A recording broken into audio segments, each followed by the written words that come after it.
Bon, est-ce que l'Algérie peut connaître le même sort? Évidemment, tous les pays arabes peuvent connaître la même situation si ces régimes ne prennent pas les dispositions nécessaires, c'est-à-dire de faire des réformes concrètes, réelles, sérieuses, d'impliquer la population dans le processus de changement. L'Algérie aurait pu avoir, elle a eu vraiment elle avait la possibilité d'un vrai printemps en 1989. Il y a eu 2 ans de pratiquement d'un potentiel, mais malheureusement, nous n'avons pas eu en Algérie une transition négociée, donc ce qui a obtenu le résultat qu'on connaît, une période terrible. Mais toujours est-il que malgré les changements qui ont eu lieu depuis cette dernière décennie, le pays stagne, il n'y a pas de vrai changement politique, il n'y a pas de vraie réforme. Donc, pour répondre à votre question, l'Algérie n'est pas à l'abri. Bon, c'est vrai qu'il y a une réticence de la part de la population d'avoir une situation similaire à ce qui s'est passé en Libye ou ailleurs. Mais cela ne veut pas dire que tous les marginaux, tous ceux qui ont été marginalisés dans la société, ne prendront pas des mesures radicales ils peuvent se soulever à n'importe quel moment. Donc il suffirait d'une étincelle, comme on l'a vu au mois de janvier de cette année. Pour autant qu'elles aient lieu, on n'a pas vu encore. On a annoncé des réformes. Maintenant, il y a des disputes au niveau des partis de l'Alliance.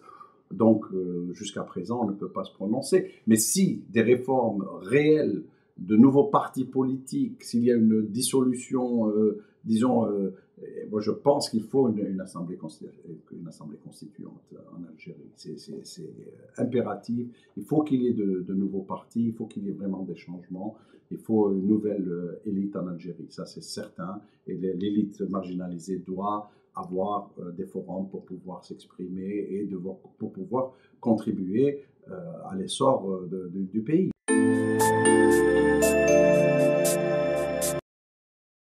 Bon, l'Algérie a besoin de quelqu'un qui n'appartienne pas à la vieille classe politique, c'est certain. Il faut des jeunes, des gens qui sont capables, qui ont les connaissances du monde actuel, qui peuvent faire bouger les choses.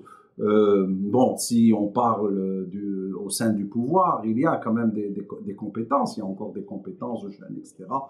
Mais on ne sait pas, le système est trop opaque pour qu'on puisse voir ce qui se prépare. Mais certainement pas Bouteflika, il peut pas en fait, normalement, Bouteflika, vu son état de santé, etc., devrait se retirer, très honnêtement. Mais vous n'avez pas en tête un profil, un ou deux profils Bon, peut-être en transition, et c'est vrai, on dit qu'il n'est pas populaire. Quelqu'un du Sérail, qui connaît le système et qui a de grandes compétences, c'est Yahya, évidemment, au sein du pouvoir. Mais d'autres, on n'a pas vu émerger un leader politique réel. On ne peut pas. Vous prenez Saïd Saadi, c'est pas quelqu'un qui a une audience nationale au niveau de la population, hein, quand je dis nationale. Il n'y a pas une figure emblématique en ce moment.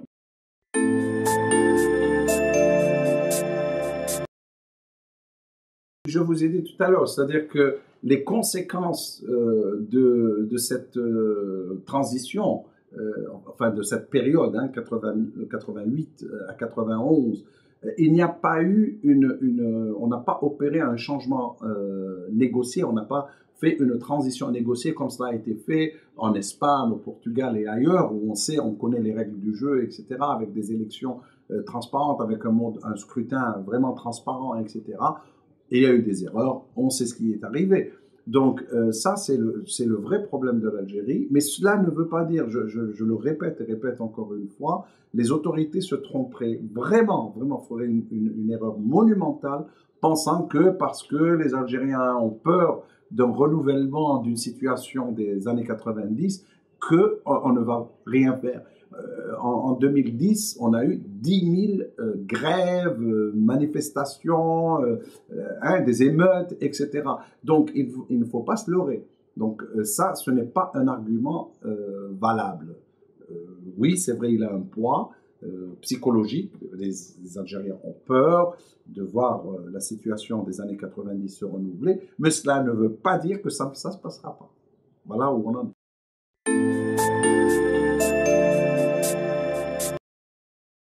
Je tends à être d'accord avec cet argumentaire parce que justement, les Algériens se sont dit, bon, faire par le bas, faire ce qui s'est passé en 88, ça ne va pas nous mener à quelque chose de... Et on est conscient que avec, enfin, le pouvoir est trop puissant.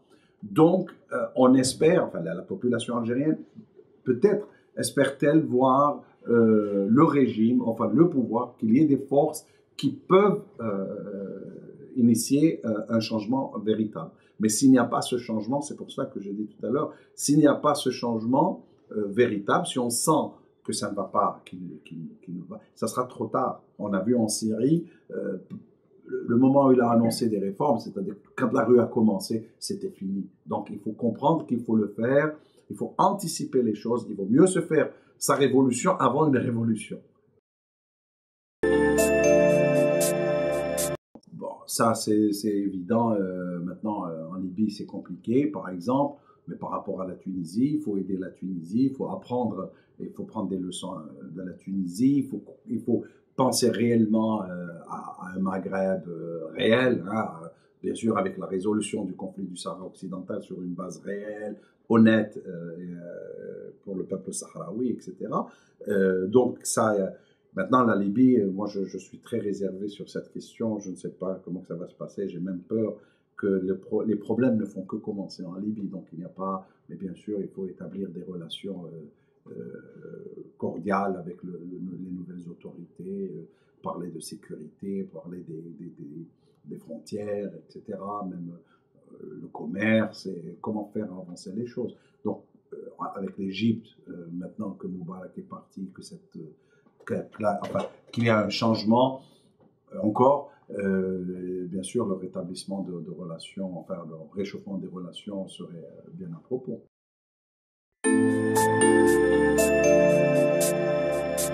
Plusieurs scénarios maintenant, tout va dépendre de ce que, est-ce que les réformes vont vraiment être mises en place, est-ce qu'elles vont être exécutées et quelle en sera la profondeur. Est-ce qu'il y a une volonté de changement réel en Algérie? Donc, si ce changement s'opère réellement, je pense qu'il y aura des avancées dans la société, de vrais partis, une vraie alternance au pouvoir, etc. Ça, c'est possible avec une nouvelle assemblée constituante, une constitution qui soit acceptable à toute la société algérienne, etc. Donc ça, c'est un scénario possible, c'est-à-dire c'est un scénario positif, optimiste. Et il y en a d'autres où c'est une rébellion. Maintenant, encore une fois, avec ce scénario, que va-t-il se passer? L'armée va-t-elle tirer sur la foule? L'armée va-t-elle opérer un changement? Y aura-t-il un scénario à l'égyptienne? Personne ne sait réellement. Mais moi, je pense qu'il y a deux scénarios possibles. Soit les autorités réalisent qu'elles n'ont pas d'autre choix que d'opérer ces changements, des réformes réelles, pas cosmétiques, c'est des vraies réformes qui puissent faire sortir l'Algérie de cette stagnation actuelle, soit une rébellion avec toutes les conséquences possibles. Surtout l'Algérie, cette rébellion ne sera pas celle de 88, j'en ai peur. Ça sera beaucoup plus grave, avec des problèmes régionaux, avec des problèmes plus graves que ce qui s'est passé en 1988. Parce qu'on ne croira plus à cette classe politique. C'est-à-dire que déjà, il y a un grand fossé entre les autorités algériennes aujourd'hui et la société civile avec une rébellion. Ce sera la fin et avec toutes les conséquences qu'on peut imaginer.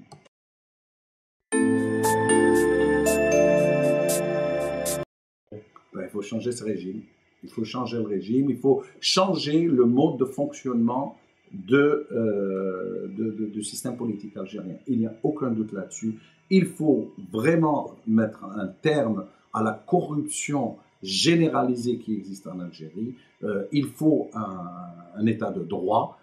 Il faut vraiment un changement radical. Donc, le système politique mis en place depuis 1962 ne doit plus exister. Le FLN de la Révolution doit être gardé comme un emblème. Le FLN actuel peut jouer le rôle d'un parti, mais c'est un parti comme les autres, vraiment un parti comme les autres, qui va faire rivaliser avec d'autres partis. Il faut ouvrir le champ politique, c'est ça le changement réel. Ouvrir le champ politique, bien sûr, d'une manière démocratique, avec la bonne gouvernance, instaurer une bonne gouvernance, un état de droit, c'est-à-dire que nul n'est au-dessus des lois. Et or, en Algérie, beaucoup de personnes sont au-dessus des lois et ça doit s'arrêter. Le peuple algérien n'en peut plus, c'est un peuple qui a souffert, qui a fait une guerre de libération quand même assez tragique, meurtrière. Elle en a encore des séquelles. On va arriver au 50e anniversaire de l'indépendance qui a été acquise à travers une lutte incroyable. On a eu 90, enfin 90, 91, 92 et puis toute la décennie rouge. Donc, c'est trop pour ce peuple. Il faut un vrai changement, il faut opérer le changement. Il n'y a pas, et l'Algérie appartient à tous les Algériens, pas à une élite qui croit, même la légitimité révolutionnaire, elle est finie après 50 années. Je ne connais pas trop de peuples, on parle à part Mugabe au Zimbabwe, mais il n'y a pas, on a vu avec Kadhafi, avec sa révolution, réclamer une certaine légitimité, ça n'existe pas. Le régime actuel n'a plus de légitimité, il faut qu'il le comprenne. Et on ne peut pas diriger un pays sans légitimité.